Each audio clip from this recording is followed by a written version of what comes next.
इस बीच बड़ी खबर आपको बता दें, भारतीय टीम अगले हफ्ते यूएनएससी जाएगी।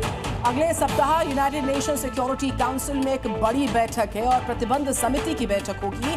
बैठक में पाक के खिलाफ सबूत देगा भारत, पाकिस्तान को बेनकाब करेगा इन सबूतों के साथ भारत। और आतंकवाद के मुद्दे को लेकर यहां पर चर्चा होगी। भारत बातचीत करेगा, पाकिस्तान के खिलाफ सबूत भी पेश करेगा। तो ऑपरेशन सिंदूर में राफेल का इस्तेमाल हुआ है या फिर नहीं, इस पर वायुसेना कुछ भी कहने से इनकार कर गई।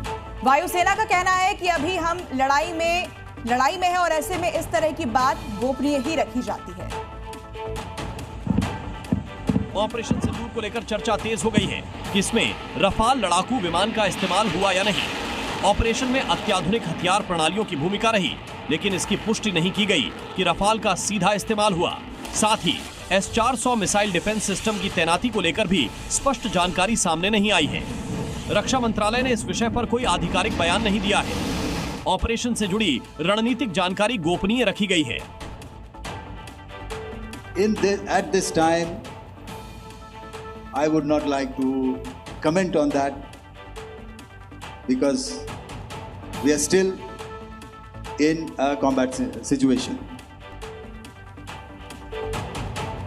ऑपरेशन सिंदूर पाकिस्तानी आतंकवाद पर भारत की एयर स्ट्राइक है। सिर्फ 2 दिन के अंदर ही भारतीय सेना ने पाकिस्तान के 11 एयरबेस पर धमाका करके जनरल मुनीर की नींद उड़ा दी है। भारतीय सेना ने अपने प्रेस कॉन्फ्रेंस में बता दिया कि वो 11 एयर स्टेशन कौन-कौन से हैं जहां भारत ने जबरदस्त प्रहार किया है।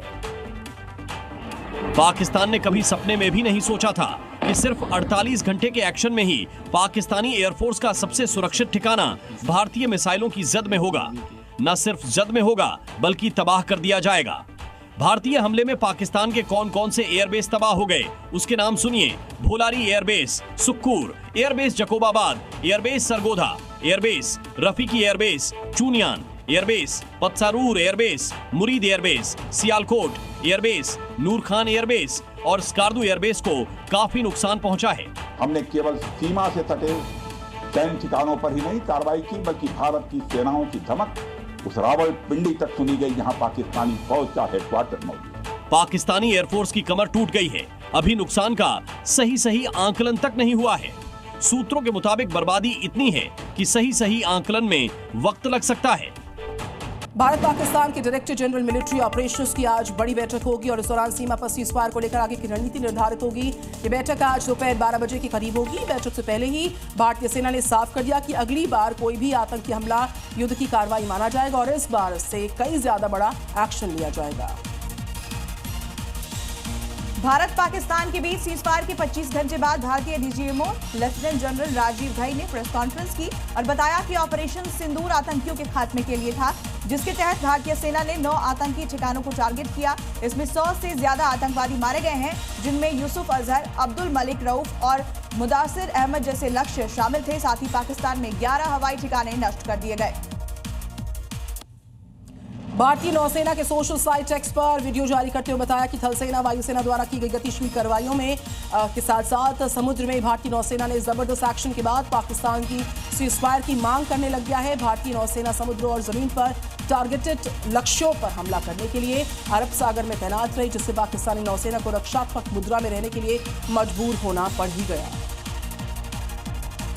भारत और पाकिस्तान के बीच सीज़फायर के ऐलान के बाद कांग्रेस अब मोदी सरकार पर हमलावर हो गई है। लोकसभा में नेता प्रतिपक्ष राहुल गांधी और कांग्रेस प्रमुख खड़गे ने प्रधानमंत्री मोदी को पत्र लिखा और पहलगाम आतंकवादी हमले, ऑपरेशन सिंदूर और अमेरिका की ओर से सीज़फायर की घोषणाओं पर चर्चा के लिए संसद का विशेष सत्र बुलाने का आह्वान किया।